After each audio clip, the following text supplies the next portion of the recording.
ce qui s'est passé, c'est que notre fichier a été, disons, audité à l'entrée, reçu par le service compétent, conformément à la décision numéro 01-2023 du Conseil constitutionnel, qui estime que c'est le chef du service central des greffes qui réceptionne les dépôts de candidature, qui vérifie l'intégrité des données, la qualité du fichier et qui établit un procès verbal. Donc à ce niveau, tout cela a été fait. Et nous avons un procès verbal en bonne et due forme qui atteste de la qualité du fichier. C'est au niveau de la commission que l'informaticien a constaté que la colonne de comptage avait disparu. Ah bon? Alors que 5 minutes auparavant, il avait lui-même, en ouvrant la clé, vu la colonne de comptage, la colonne qui permet d'estimer les numéros de 1 à 50 000. Alors c'est après avoir copié le dossier, en fait, dans son ordinateur, lui-même, il ouvre son propre ordinateur, ouvre son propre dossier et dit qu'il ne voit plus la colonne. Et vous voyez passer la colonne. Mais la colonne, il faut qu'on demande à l'informaticien du Conseil constitutionnel qu'est-ce qui s'est passé avec cette colonne. Pourquoi ces autres collègues informaticiens ont constaté en bonne et due forme l'intégrité du fichier, toutes les colonnes y sont, numéro d'ordre, prénom, nom, numéro de carte d'électeur, numéro d'identification nationale, mais également la date d'expiration, et ont certifié cela et l'ont mis dans le procès verbal, signé par un agent assermenté, le chef du service central des greffes.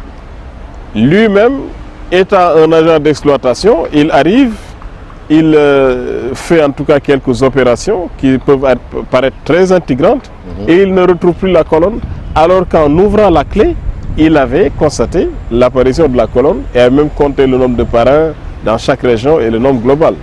Bon, finalement, je pense que dans cette affaire, le président du Conseil constitutionnel, il était même intrigué et gêné, je peux le dire ainsi. Le président du Conseil constitutionnel, parce qu'il a demandé, M. Badio Camara a demandé à 3 reprises à l'informaticien de continuer.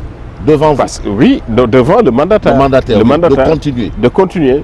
Parce que, à ce niveau, à ce stade, il n'y a plus de traitement en réalité, proprement dit, du format du fichier. Ce qu'on doit faire, c'est de vérifier l'identité des parrains, de vérifier leur authenticité. Est-ce qu'il n'y a pas de doublons? Est-ce qu'ils existent dans le fichier? Et de voir maintenant les autres critères qui sont demandés aux candidats. Maintenant, il y a 2 choses. Soit il y a un problème de compétence de l'informaticien du Conseil constitutionnel, et ça, ce serait extrêmement grave. Et il est important que dans cette démarche, qu'on puisse rester dans l'humilité. Si l'informaticien s'est trompé de bonne foi, mais il faut qu'il le reconnaisse. Si maintenant il est mal intentionné, là c'est plus grave. Mais il est important qu'on rétablisse la vérité. Parce que c'est un exercice de vérité auquel nous sommes confrontés. Parce que là, il y a eu une série en fait d'interrogations.